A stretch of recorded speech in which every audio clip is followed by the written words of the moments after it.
পাথর ব্যবসায়ী টুলু মণ্ডলের পাথর খাদানে এবার ডিসিআর জালিয়াতি কাণ্ডে গ্রেফতার করা হলো সরকারি আধিকারিককে। কথা বলবো পার্থপ্রতিম ঘোষ রয়েছেন আমাদের সঙ্গে। পার্থ, এতদিন পর্যন্ত টুলু মণ্ডল, তার সহযোগী, কর্মচারী, ম্যানেজার, এদের গ্রেফতারি আমরা দেখেছি। এবার একেবারে সরকারি আধিকারিক কিভাবে জড়িত এই জালিয়াতি কাণ্ডে?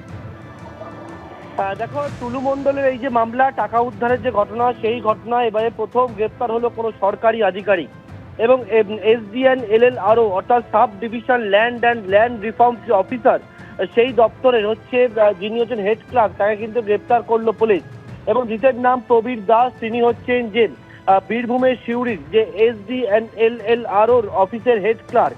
এবং এই প্রবীর দাসকে গতকালকে পুলিশ জিজ্ঞাসাবাদ করেন এবং সেই জিজ্ঞাসাবাদ করার পরবর্তীকালে তাকে তার বাড়িতে তল্লাশি হয় এবং সেই তল্লাশির পর আজকে ভোর রাতে এই সরকারি আধিকারিক হেড ক্লার্ককে গ্রেপ্তার করা হয়েছে। কেন গ্রেপ্তার? কারণ তুমি জানো যে ডিসিআর জালিয়াতি এই যে সামনে এসছে গোটা চক্রটা, যেখানে সরকারি রাজস্ব ফাঁকি দেওয়ার বিষয় সামনে এসছে।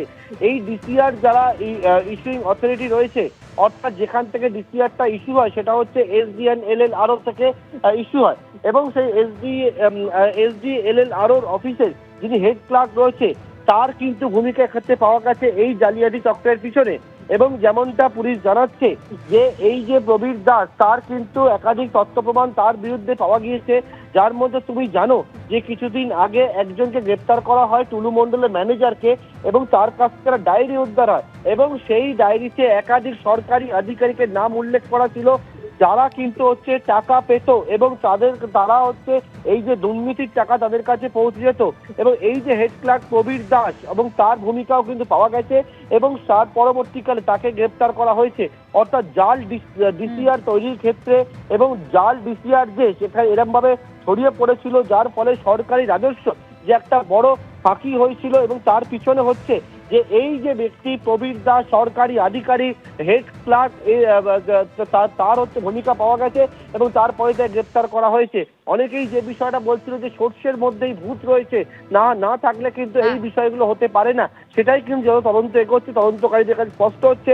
এবারে প্রথম টুলু মণ্ডল মামলায় সরকারি কোনো আধিকারিককে গ্রেপ্তার করলো পুলিশ এবং তাকে ইতিমধ্যে নিজেদের কাস্টাডিতেও পেয়েছে তদন্তকারী আধিকারিকরা। ধন্যবাদ।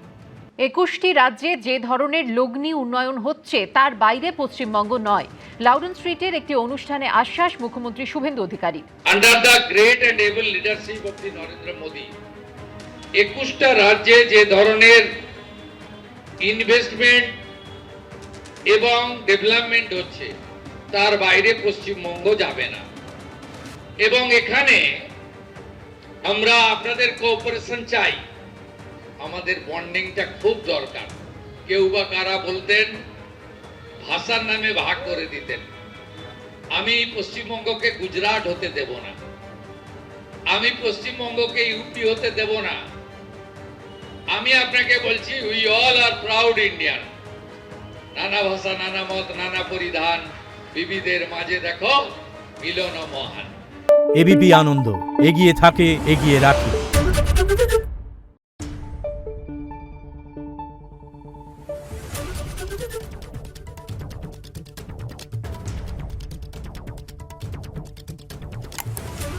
Thank you.